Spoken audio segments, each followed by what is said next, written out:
Salam la famille, aujourd'hui, nous allons parler, acquisition, empathie, marketing et de plein d'autres choses. Et Thomas, t'as vu dans Squid Game? Il y a... Chut! J'en suis à l'épisode 3.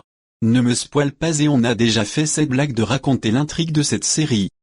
Dans un premier temps, il faut comprendre que le travail du commercial est révolu. Un grand sage m'a dit un jour que le futur était à l'empathie et c'est un fait indéniable. Il m'a aussi dit qu'on n'était pas là pour convaincre mais pour comprendre.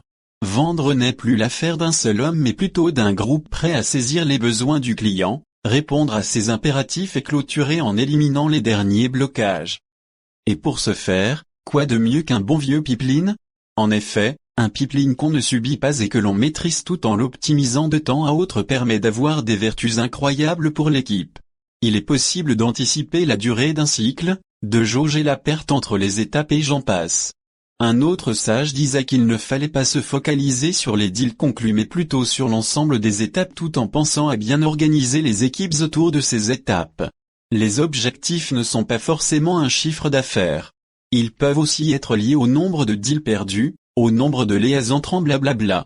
Les pipelines fonctionnent parfaitement dans les cas complexes où le closing dure des mois et nécessite plusieurs compétences. Pipeline.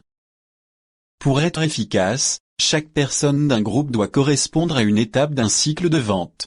On ne va pas citer tous les métiers mais il y a par exemple les growth hackers, les BizDev, les CSM qui veut dire Customer Success Manager ou encore les SDR qui signifie salade de riz.